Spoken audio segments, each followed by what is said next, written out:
Mine is the only voice you What hear. have I been doing? Lay down my autonomy. After that, it got very dark very quickly.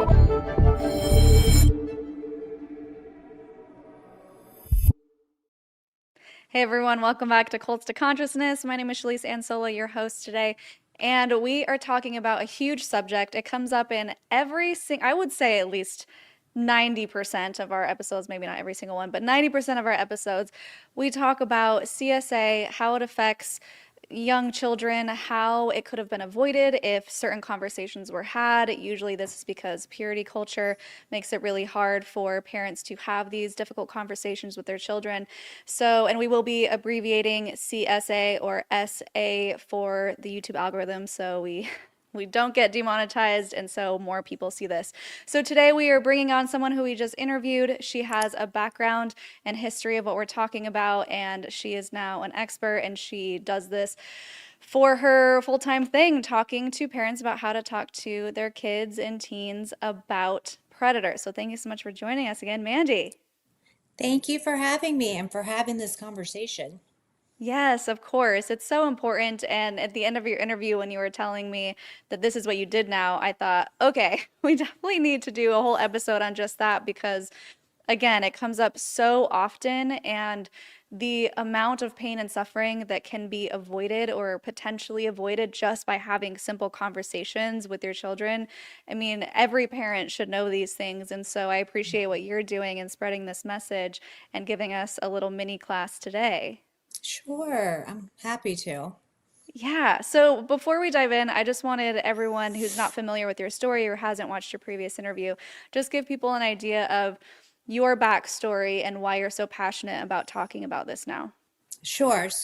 I experienced CSA at 3, then in elementary school.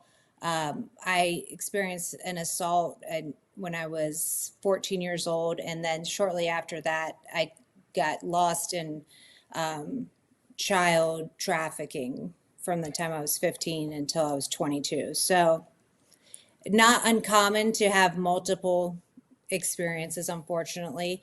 But that's also why I'm so passionate about getting the message, because all along the way, the one through line at 3, 5th grade, middle school, and up until I got out of the trafficking, I never knew that what was happening was wrong.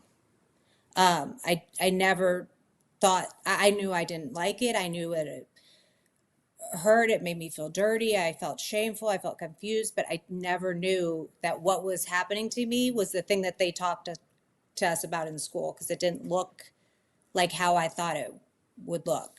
It didn't look like an episode of Law and Order SVU, where it's very scary and ominous. So Yeah. yeah. Yeah, and also it's so important to talk about because do you know the statistic on how often it's more someone that they know versus a stranger? I mean, those stats kind of, it depends on where you look, but it is always in the 90 percentile, somewhere between 90 Right. and 97%. Yeah, that of someone that you know. If somebody that it's between 90 and 97%. So it's always going to be somebody that you know, not just know, but love, Right, know trust, well. yeah, enjoy being around. And that is another thing parents need to know, is that predators are not just grooming your kid, they are grooming you too, because Yeah. they have to have you trust them and the child trust them in order to get the Full access to them that they access. need. Oh, Yeah. yeah, and it's scary to think, and that's why it's so important to talk about this and so important to drill into parents' heads that it's not enough to just say stranger danger, because it's not the stranger really who's doing this. It's someone who Mm-mm. is gaining access. They're not necessarily busting down the kid's door in the middle of the night. It can happen, but most of the time it's the long game. It's the slow build. And I think just to get it out of the way, I want to hear from your perspective why parents don't generally want to have these conversations, or why they think that they don't need to have these conversations.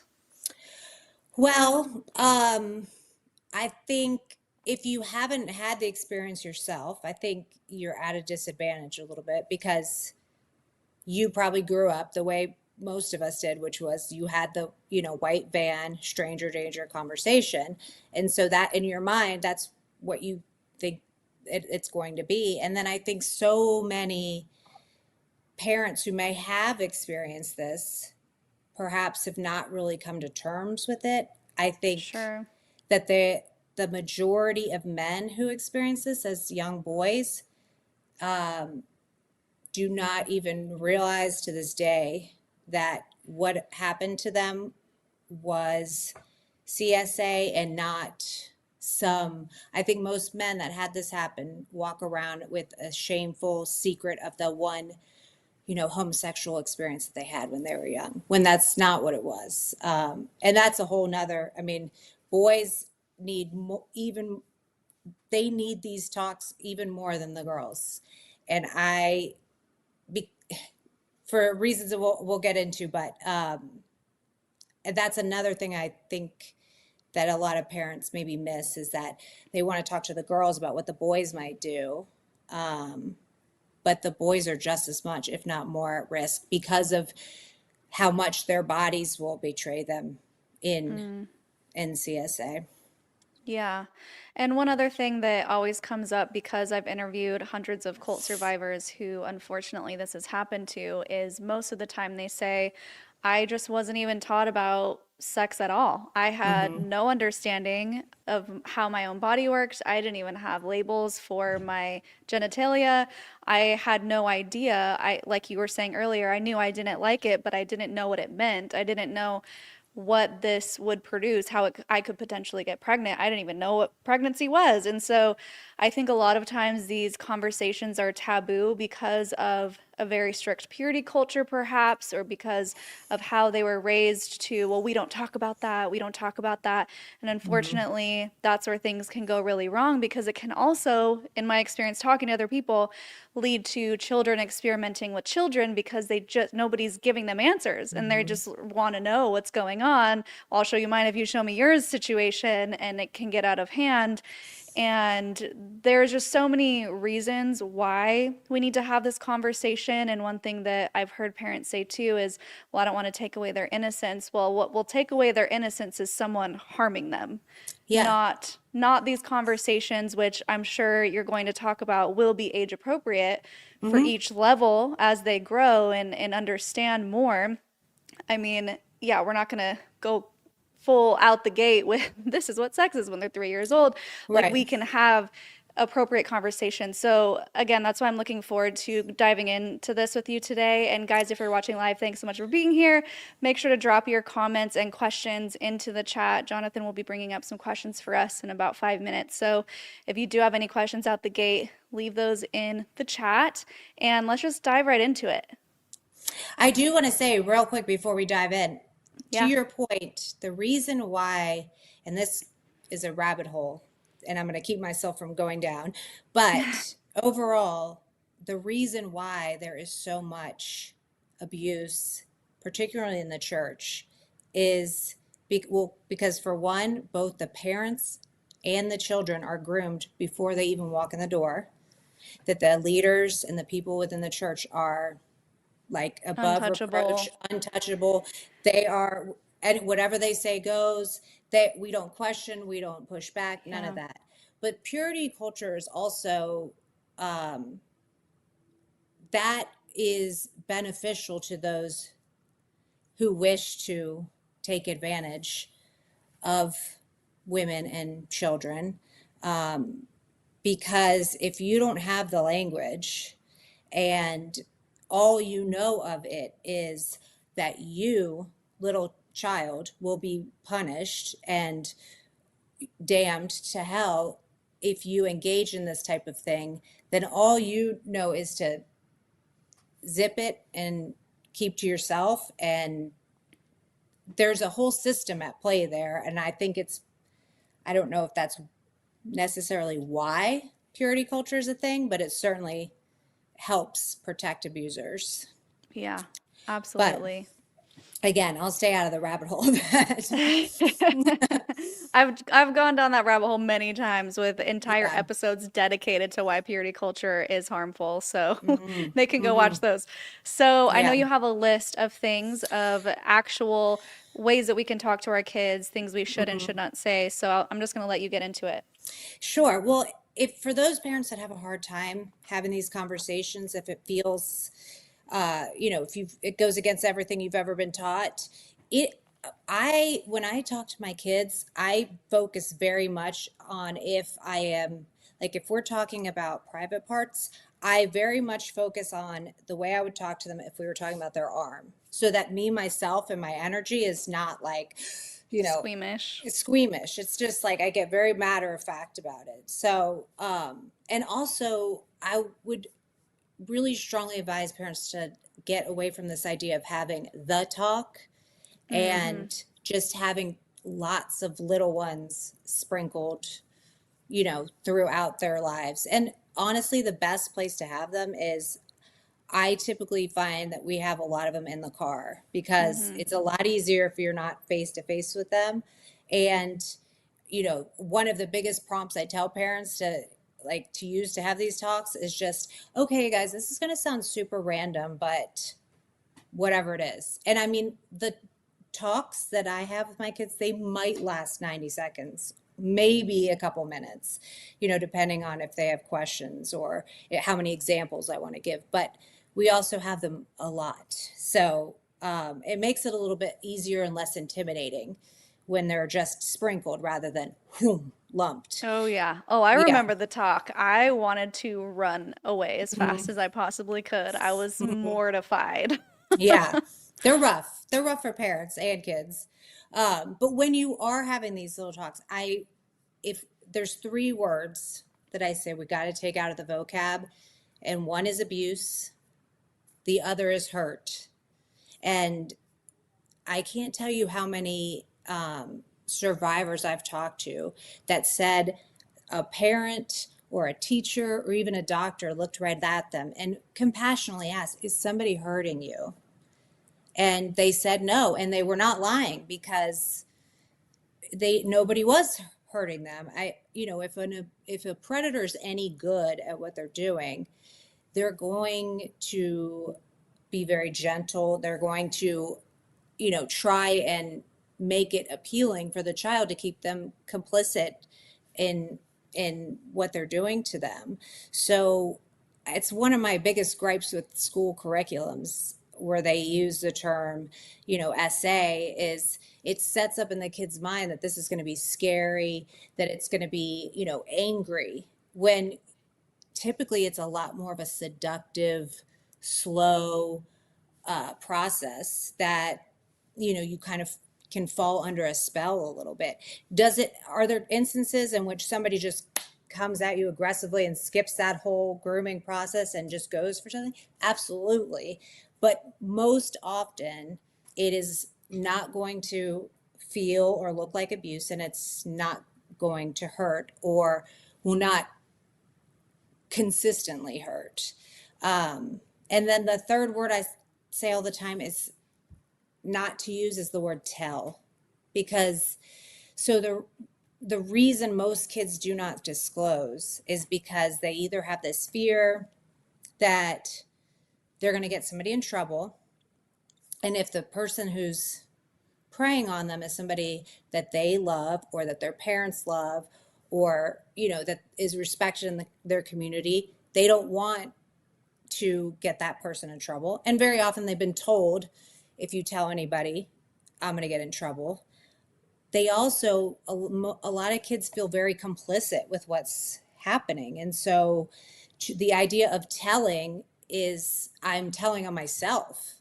Um, and so I use the word all the time, share, which Mm. sounds unnecessary, like that sounds inappropriately like cavalier and blasé, like, wait, like, hey, if anybody's ever doing anything that makes you uncomfortable, I'd be so proud if you just shared that with me. Or if you're ever in this situation, especially with my son, we talk a lot about, and I've never used the word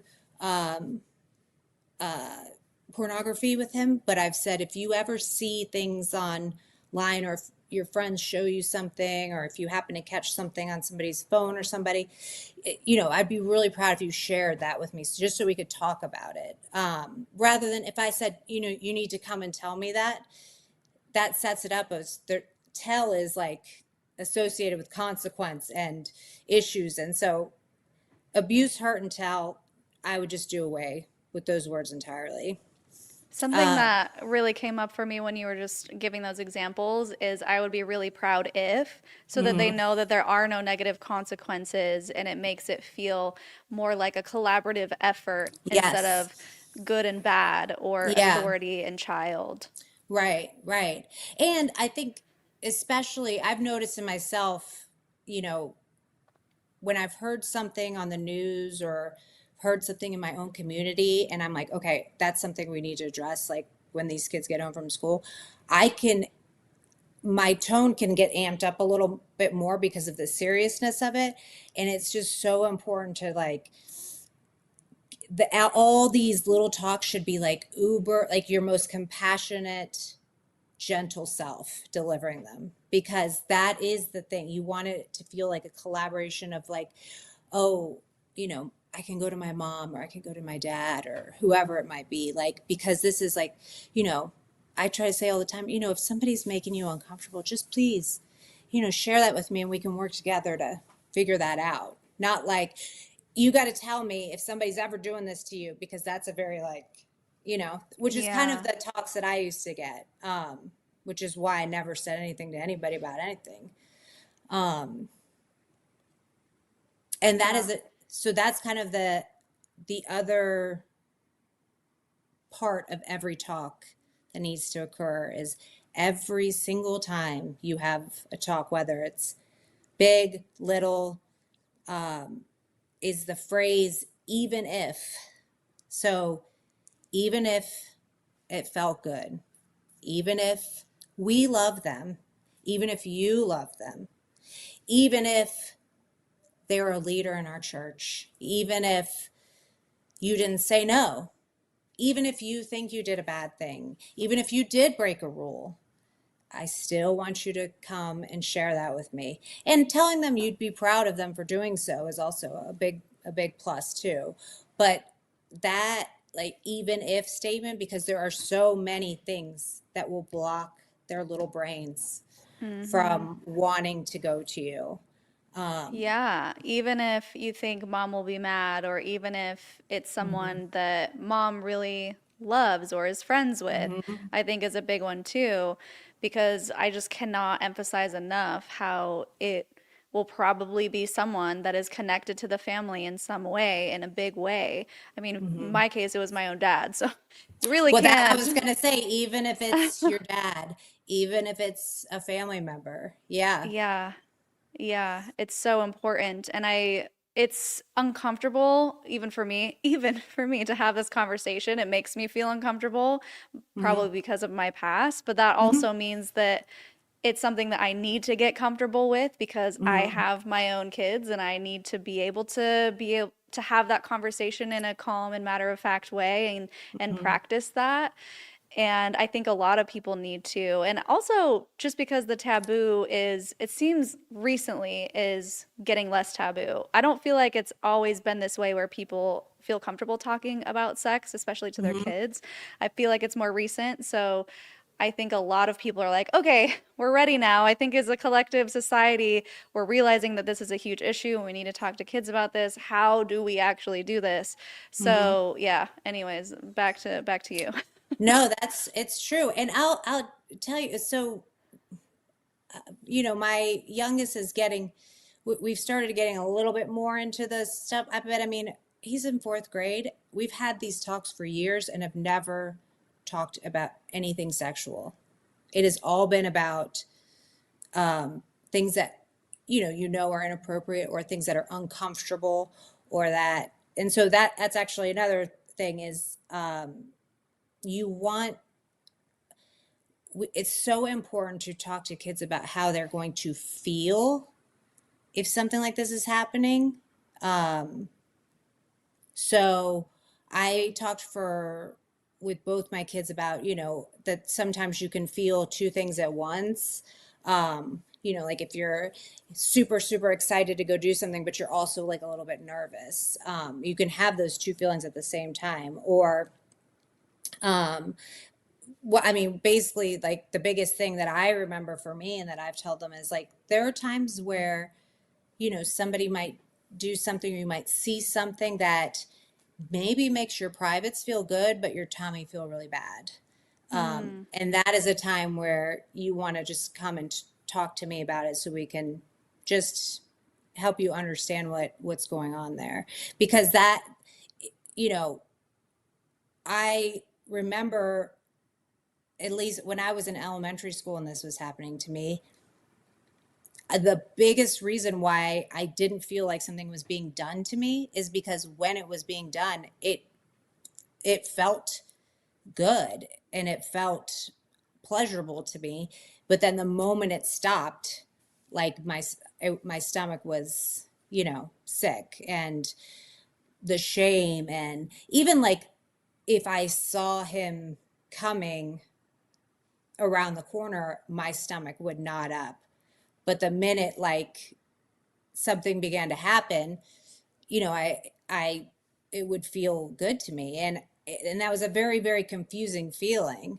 Um, and that's the biggest thing. If you have sons, we have to talk to them about. So like something I've talked to my son about is like, okay, if you like rub your hands together like really, really, really fast, that makes your hands feel warm, right? Or if you slap your arm, you might get a little red mark. Those are natural body reactions. You're not trying, if you do this, maybe you're trying to get warm, but in the event that you're not, you're not asking your hands to be warm. You're not asking to be red. It's just when you do certain things to your body, certain natural things happen. If it's really, really cold, you might get goosebumps. Same thing happens with, if somebody, touches you in a certain way, you might have a bodily reaction to that. The thing for boys is that because there's such an obvious and visual response to some stimulus, they think they're participating and that it's something that they want to have happen. And the fact that you can, if it gets to that point, have a result from that can feel very much like, oh, we just did something bad together versus somebody just did something to me. And so like when your kids are little, itty bitty, just setting up the idea in your mind that there are certain things that happen to our body that is a natural reaction. You don't even have to get into the private stuff until they get a teeny bit older, but it's important that they know that just because your body has a reaction to something does not mean that you wanted something or you participated in it. And I think that's so incredibly important for boys to know, because that is a huge, huge thing. And I can't tell you how many men I know that like thought, even at our age, thought, oh God, I didn't even realize that was probably not me and that man having a little secret. That was a man abusing me. Yeah. Can you talk quickly about secrets versus surprises? I feel like that's a really big one that can help children differentiate. Yes. So I tell my kids nobody should ever, ever, ever tell you to keep a secret from me. And in fact, if they tell you to keep a secret from me, that should be like set an alarm off in your head of, that's probably something I need to share with my mom, just to like run it by her, just to like let her know. And I won't tell anybody as your mom, but that's an important thing to just cue me in on. But also, like we talk about, a good secret is always going to be revealed at some point, and it's going to make people really happy when they find out. And any other secret that you are asked to keep is typically, if it's not going to have an end date and it's not going to make somebody feel good when that end date is up, like a surprise or a birthday or a present or something, or a visitor, then it is not a good secret. It's a bad secret, because everything should be able to be shared. It gets a little bit harder when they're like in middle school and they, crushes and, she doesn't want me to tell anybody, that's a little bit different. But I feel like by the time they get to that age, it's They a little bit more understand. clear. Yeah. Yeah. Okay. Let's see if we have any questions or comments that we want to bring up and talk about before we continue with what you Okay. prepared. Debbie, True reminds me of my early boyfriends trying to get to first base. Sadly, they are called groomers. Yeah, I mean, that's a whole thing, right? How early on do you start to talk to kids about, without using the word grooming, but talk to them about someone who may love bomb them or give them lots of gifts or attention? Um, so what I have talked to kind of my very early middle schooler about is, um, I, s- so when, let's say, you, to my daughter, there's something you want from me, either a ride or money or permission to go do something with your friends or whatever. And I sit there and say, okay, but I would love to talk to you about this first. And there's a few things I need you to do around the house. And she's like, oh my God, who cares? Like, can you please just give me the ride or give me the money or say yes or whatever? I, I let them know early. I want you to remember that, because that is what most boys are thinking when they're trying to hook up with you. The way you want me to just give you what you want and like not have to do anything or like listen or have anything, that's a lot of like what boys are thinking in their mind. They're a lot of like, so the smooth talking to you to me, or hey mom, I just cleaned my room, by the way, can I have $20 to go to Ulta? Like, if there's a lot of like, uh I don't want to say that that's her grooming me, but Yeah, like if like there's a bait and lot of like, switch. yeah, that is, that's a little bit more, that's a lighter kind of, growing up topic. And actually it's a good one to like bring dad or male figure into their world, to talk about like what goes on inside boys' minds and whatnot. But yeah, I mean, that is really, you can plant stuff in their mind, but that is really something that parents have to keep their eye out for. If you notice gifts or, um, excessive amounts of attention, from a coach or from, a teacher or somebody in their life, that is something that like we have to keep our eyes open for, because that is not, I don't, it's unrealistic to ask a child to like pause and say, whoa, something might be up here. That their frontal lobe doesn't have the ability to look past the like, oh my God, look at this stuff that I'm getting, or how good this person makes me feel, or like how like nice he is to me. It's, that's really something that we have to keep our eye on quite a bit. And it's one thing like if your child has, a special gift, or talent that a person can come in and say, there, I could really develop this, versus, not versus, but like, it's very hard. And this is especially, and I'm so sorry because single moms have it hard enough as it is, but you got to really pay attention if you're a single mom, for the men that are going to come into your life and say, hey, I'm here to support and let me help you out and let me teach them stuff about being a man, or let me, take her to do this, that, or the other, because you do need that.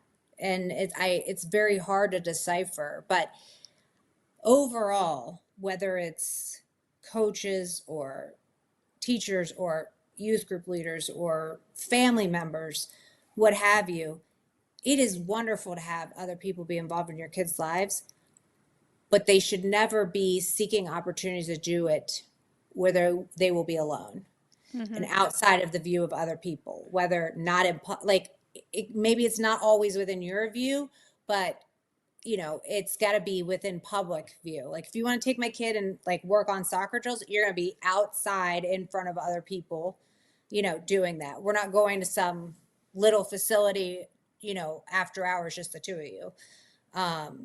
Or, oh, let's go have this, meeting, or come on over to my house. Like, we're not doing that. I mean,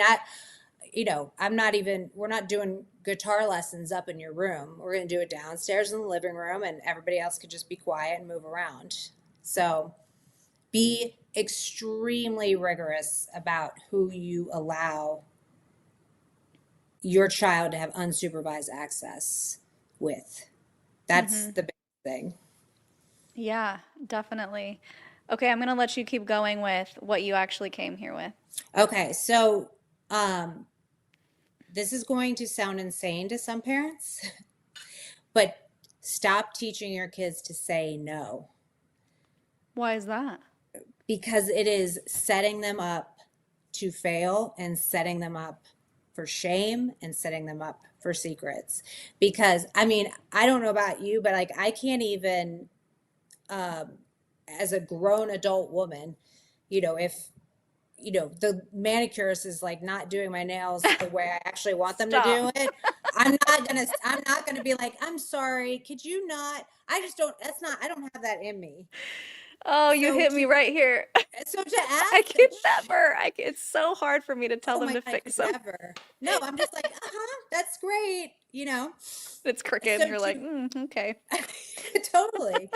So to ask a child to stand up for themselves and assert themselves to either an older kid or an adult is just, I mean, you're just begging them to fail and then to feel like complicit, to feel like, oh my God, I was told I should say no and say, and get off me and don't do this. They're not going to be able to do that. I mean,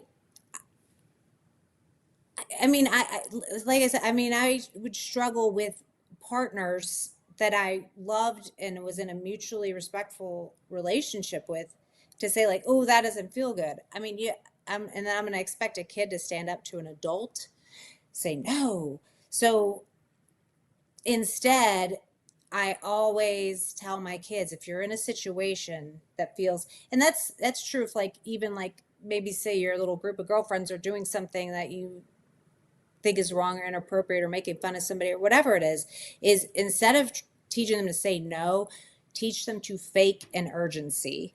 And so it can be, depending on their age or the situation they're in, it can be anything from like just start having a coughing fit where you need to like get water, or oh my God, I'm gonna be sick, or oh my gosh, I have to go to the bathroom so bad, or oh no, I forgot I was supposed to text my mom, she's gonna come looking for me, or whatever. Oh, I think I got stung by a bee. Whatever it is, just fake something so you can get out of the situation enough to break free, and then come share that with me, the situation you had to get yourself out of, and we'll make sure you don't have to get into that situation again. Yeah, I want to address this comment real quick because I just glanced at it. She's saying that's poor advice. Children have the right to say no. Absolutely. That's not what we're saying. We're not saying they can't say no. We're saying No. don't teach that as the main advice because it's hard for them to actually do so in the moment. Yes.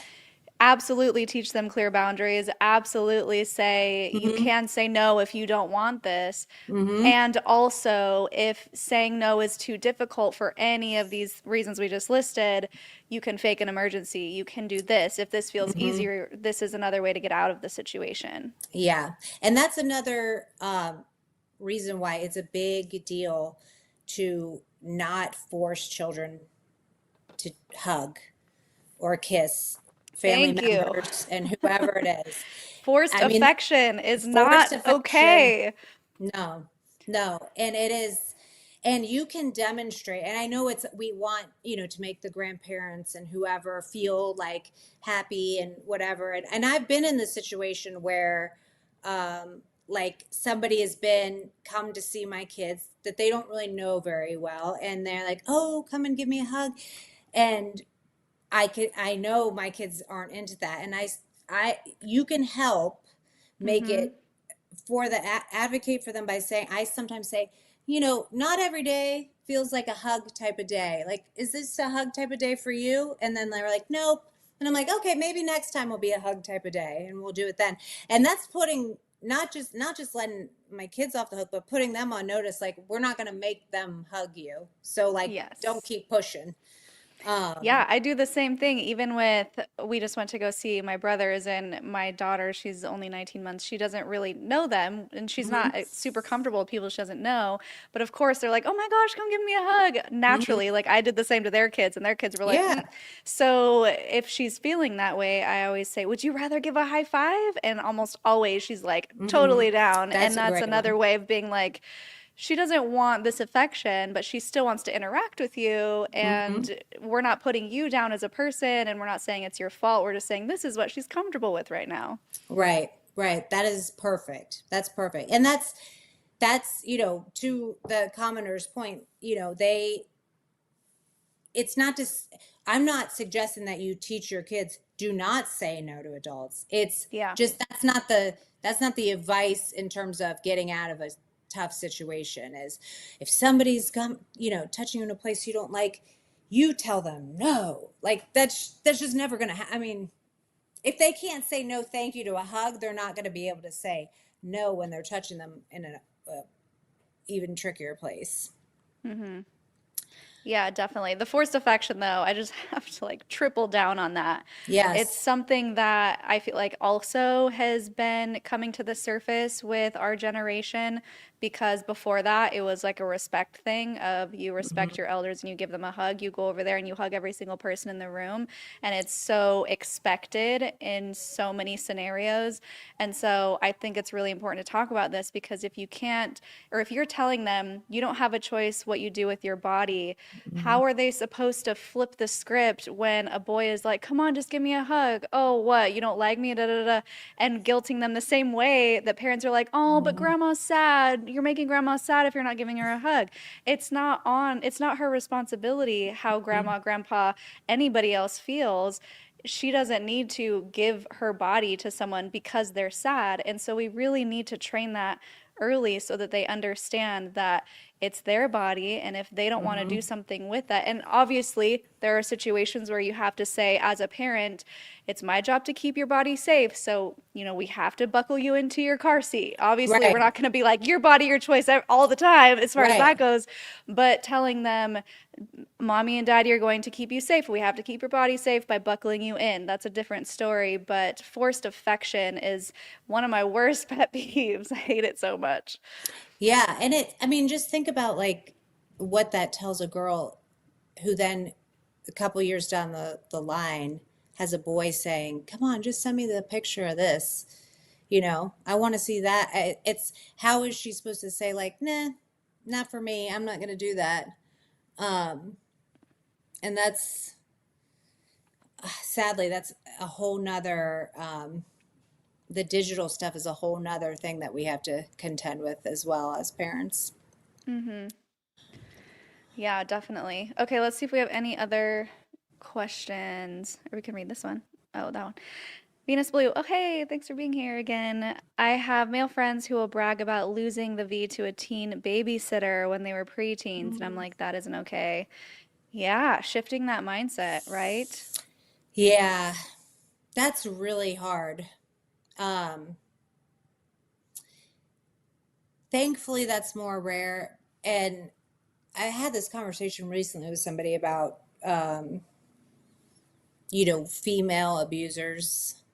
Um, and I mean, I feel like we see it in the news quite a bit. I happen to um, grow up with a family member of Mary Kay Letourneau, if you remember her from the news, who married her student after she had his child when he was like 13. Um, but that is significantly less common, but it does happen. And, it's hard to drill this home for boys, but the same way in which an adult man should pursues children or teenagers because they seek to control them, the same is true for women who go for younger boys. But it's that is the only thing. And this is something that I actually am speaking with somebody who went through this, because I'm trying to find a way to explain it to boys in a way that will register for them past their own desire, when they're teenagers. But, that is to be preyed upon, which a boy would be in that sense. To be preyed upon creates a foundational knot, so to speak, that then everything after that is on that knot. It's like a necklace that like gets so knotted up. You're like, is this a necklace even worth keeping? Or am I going to ever be able to like undo this and wear it the way it's supposed to be worn? It will twist and mess with you for the rest of your life. Yeah, it And creates a power imbalance yeah. because the teen may think this is great and they want that, but at the end of the day, this adult could drop them at any second and leave them completely devastated and with so many other issues that they didn't realize they were going to have because of the relationship that had been going on. Sure. And that's something that a child cannot comprehend in the moment, which is why we have laws against this, Right. because a child Right. cannot consent. Exactly. Exactly. And that is the thing. And I will say that it is very, very important to also have. I posted a video on my Instagram just talking to girls about, because nobody ever told me that adult men should not pursue you. And some of the things you might hear, if they are, whether it's, you're an old soul, or, You're I so just feel this, mature. you're so mature for your age. I just feel this deep connection to you. It's very strange. And, these ideas, America has like these puritanical like values that, but really like if this had been like the 1400s, like, men took wives as young as like 12 and it's totally natural. And, you hear all this stuff but I was never told like that a man who is pursuing a child is not well intended, and he's doing it because he seeks to control you, and you cannot be safe when control is like the foundational kink, so to speak. And the same is true for women and boys. But again, that's a harder sell Yeah. for them. Yeah. Hey, Katrina, I think a big key is teaching consent and what that looks like.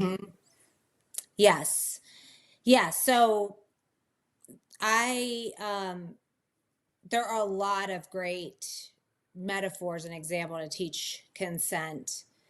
One of the ones that I have told kids is that, we have this ice cream shop across the street that all the stuff starts out with like your base flavor, and then you add the toppings, right? Whoever wants the least number of toppings wins. Like, that's it. So you don't try to convince them, oh, but marshmallows and pretzels and chocolate chips and nerds, they're all actually really, really good. You got to just try it. Like, you got to just try it. You'll love it. No, whoever wants just the chocolate chips, we stay at chocolate chips, because you can't take that out of the ice cream, and we're not going to eat it. Like, whoever wants the fewest toppings, that's the toppings we're getting. And period, done. And then obviously when it comes to like, college or even high school, like intoxication and whatnot, is if you can't walk into the ice cream shop, order what you want, pay for it and then feed it to yourself, you cannot be in the ice cream shop at all, so to speak. Yeah, Yeah, but consent that's a is a big great one. one. There's a reel that I saw. I wonder if anyone watching or if you came across it. I think it has a few million views because it was so brilliant. It was this mom, Yep. and she's in Har- Scotland, England. I don't know. I'm not going to do the accent. harassing her Yes. son about having It was tea. so Yeah. good because she's like, okay, and she's only videoing herself, which I love. She keeps her kid out of it, Yes. but you That's can what I, hear him. yes. So she goes, okay, today we're gonna talk about consent. And he's like, okay, mom. She's like, do you want some tea before we start? No, mom, Yeah. I don't want any tea. Oh, come on, I'm gonna make some. You don't want any tea? And she just harasses. So finally he's like, sure, mom, I'll take the tea. I don't care, whatever, just bring the tea. And so she brings the tea, and then she's like, well, are you gonna drink it? And he's like, I don't want to drink it right now. Well, I just made it. It's gonna get cold. He's like, I didn't want the tea in the first place. And she's like, exactly. That is how it's. You're not going to treat girls. If they say no, they mean no. You will not harass them until they give in because they didn't want it in the first place. And I was like, Yes. preach. It was so good. That is a fantastic video. I've shared that. And yes, that was the best part of that, is that she didn't put her kid in there. Like, keep your kids off. Kids are not Yeah. content, but that's a whole Yeah. nother discussion. Yeah. Yeah, such a good conversation. Okay, what else did we cover everything that you wanted to talk I would about? say only other thing I would stress is, and I have to give credit where credit is due. So Tarana Burke, who, kind of started the Me Too movement, talks about the critical importance of, when you talk to your kids about all these things and you set rules, like the kind of rules like you shouldn't, show your like whatever covers your bathing suit, and nobody should show you what is covered in their bathing suit. Nobody should touch you there, and you shouldn't touch other people there. We have to then say, if that rule is ever broken, it is never your fault. It is always the adults' fault, or always the older teen's fault, or always the fault of the person who's asking you to do it. Everybody knows these rules.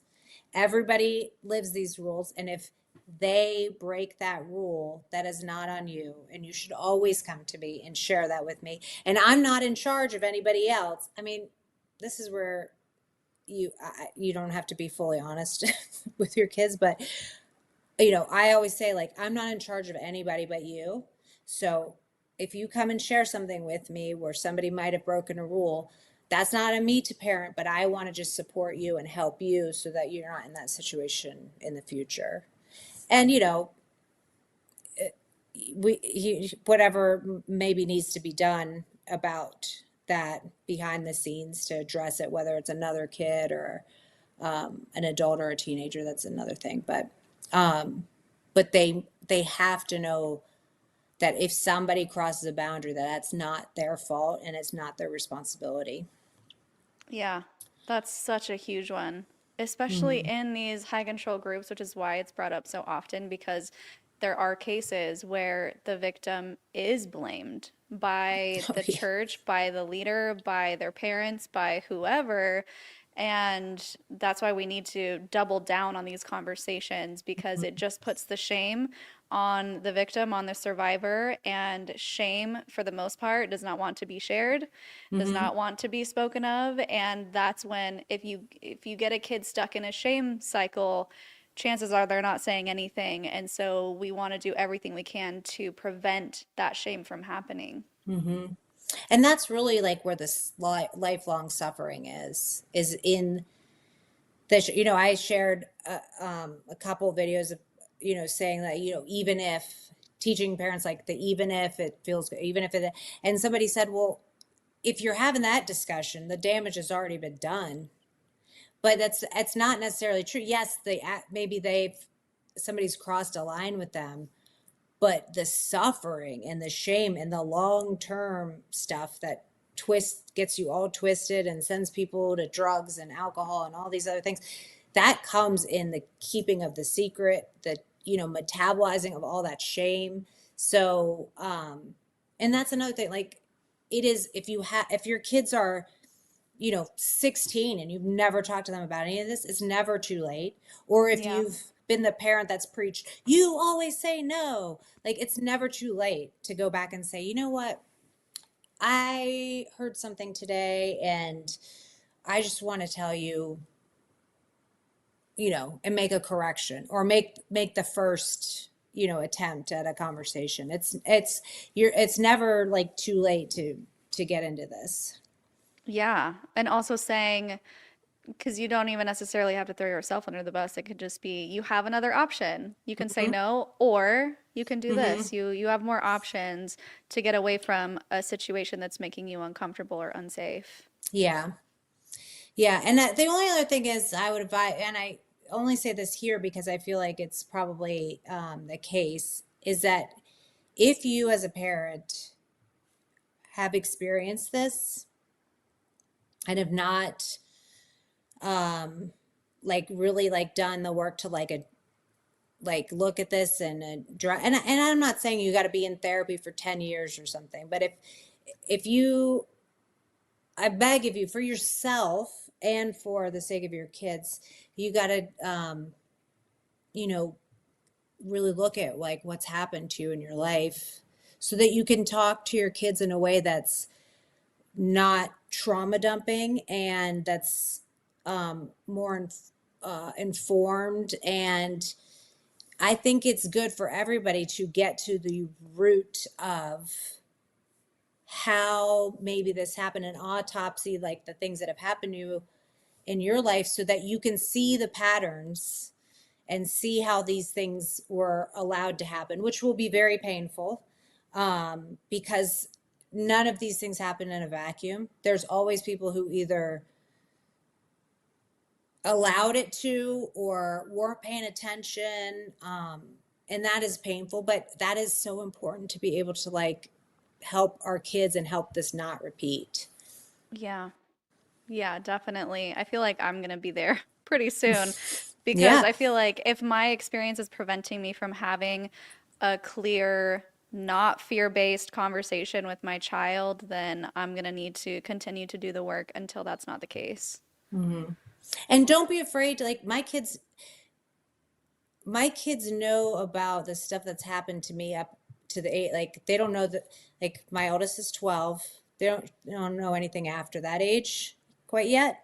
Um, but the stuff that's happened up till then, they do. And because I told them I didn't get into details, I didn't even tell them who or where, but I just said, I've said somebody was, inappropriate with me at school, and this is how I felt when it was happening, and this is why I didn't tell anybody. Because, and I want them to know, like, okay, well, one, they know I get it, and I'm a safe place, but also like this is what it really feels like. So if you ever have these things happening and you feel this way too, that's a clue to come chit chat with me. Yeah. So we're getting close to the end here, but for my own selfish reasons, and Yeah. hopefully this will help other people too. What is the earliest conversation that you have with your child or toddler, and what does it actually look like? What are you presenting them with? I'd say the secrets, good secrets versus bad secrets, is a really good place to start. Um, and also just the bathing suit talk. Um, why do we wear bathing suits? Why are daddy's bathing suits different than mommy's bathing suits, and what are there? They need to know, like, this is not a pee or what. They need to know like what the words are. Yeah. um and you talk about it like, this is your elbow, like this is your ear, this is, you use the actual names. I don't want to like flag it usually, Yeah. but use Thanks. the actual names and be very just matter of fact, like that's what that is. Mhm. And so there's no shame around it because we don't make up, this is not your Ellie, you know what I mean? Because, and why would we say that? We'd say that if there's like, shame or like uncomfortability about saying elbow. um so those are the earliest. And if you like, and you can repeat it every time there's a holiday or a birthday or somebody's coming to visit, is like, isn't this a good surprise? Like, isn't this a good secret? Versus, and if your kids are not rolling their eyes like, I know we've talked about this, I know what it is, you're not talking about it enough, honestly. Yeah, that's great advice. I've already started doing that with ours, is like proper names, proper anatomy, and she repeats it back in the best way she can. It's really cute. But also just so that she could tell me if something's off, right? If like this is hurting me, she can be very specific about what's hurting, and that's also beneficial. And I think for the little itty bitties too, is when you notice them, like you might notice, I noticed it, well, I guess both, like if they're, have their hand down their pants or something like that, don't discourage that. But the thing is, it's totally, it probably, does that feel good when you touch yourself there? That's totally fine. You could do that because it's your body, but that's something you need to do in private, in your own room, or when you're by yourself, and that's not something we do in front of other people. And so it makes them aware of it, and it also normalizes it, because you're not like, oh my God, stop, or like, you don't make, it's not embarrassing. You don't want to create shame You again. don't want to create shame, and you also like want to acknowledge, like, that probably feels good, doesn't it? I sometimes like to like rub my foot after I've been in high heels all day, because that feels really good to me. Like, but when we're touching ourselves in places that are like covered up, that's something we have to do alone. Yeah. Yeah. Topic probably for another day too. I know a lot of people have different opinions on that one. Oh, well, I've had whole conversations about how masturbation is normal, but anyways, let's do one more not just normal, question. but healthy. Yeah, yeah. Let's do one more question and then we'll tell everyone where to find you. Amy says, herd predators will use that a kid breaking a rule first won't tell what happens. So we have to tell our kids you will help them out even if they were the one breaking a rule first. Yeah, I think that would be there. You even said even if, um, and that's a big thing. Like because even if maybe I told you to be, even if I told you to not go on that, we have a rule in our house: you don't go on YouTube unless a parent's home, because I need to be able to hear what you're watching. So even if you did something, you broke a rule, we don't need to worry about that. I still want you to please come share with me if you saw something.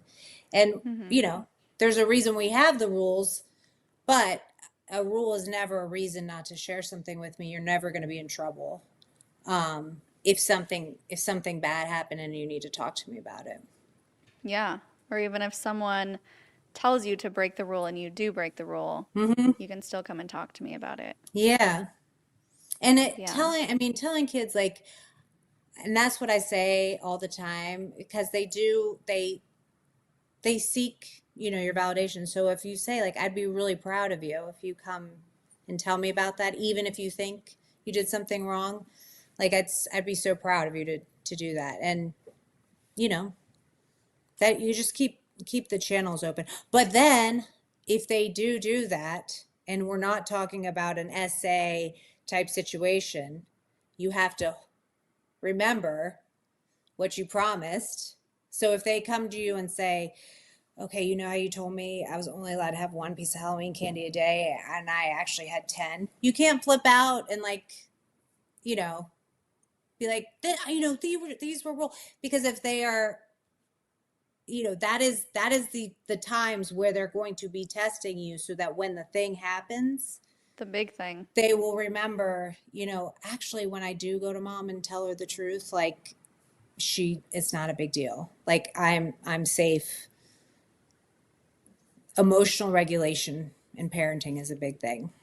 Yeah, and you can have boundaries and you can have consequences Oh, without freaking totally. out, without Yes. yelling, just by being a calm, safe space and say, okay, well, because this happened, here's the Yeah. consequence Yeah. without Thank you for flipping out. telling me. I'm really proud of you for telling me. What I'm going to do is I'm actually going to take the Halloween candy and you're going to have to like just come to me when I'll give it to you when it's an appropriate time. So there's like a Yeah. consequence, but not like, hooting and hollering. Yeah. Perfect. Well, this has been such a great conversation. I've Yeah. learned so much. I appreciate Oh, you coming good. on I'm and glad. sharing with all of us. Yeah. Tell Sure. people where they can find you and support you. So you can follow me on Instagram. It's at Mandy with an I, P Talks Predators.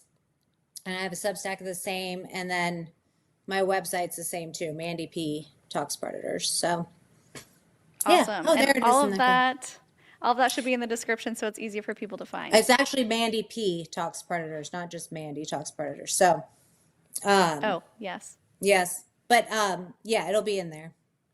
Perfect. Well, do you have Yeah. any other final thoughts for our parents out there who are doing their best? Um, I know all parents are doing their best. Just don't be afraid. Have the talks, lots of little ones. Um, and I would say if you do nothing else correct, just don't let the kids be somewhere outside of the view of other people with anyone else. Yeah. If you can do that, you'll be okay. Great advice. Venus Blue, I just saw your comment, made me laugh. I try to make the C2C Sunday service when I can. Ugh.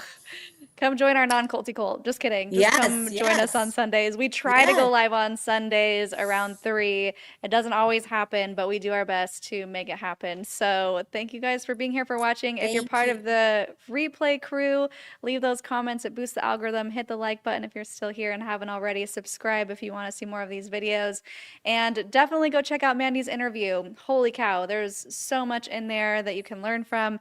And that should be in the description as well. Thank you so much again. And channel memberships too. We have channel memberships if you want special YouTube privileges. You can check that out. Special badges, emojis for these live streams, and specific live streams for certain tiers, members only streams. So thank you again. And until next time, follow your highest excitement, be conscious, and be well.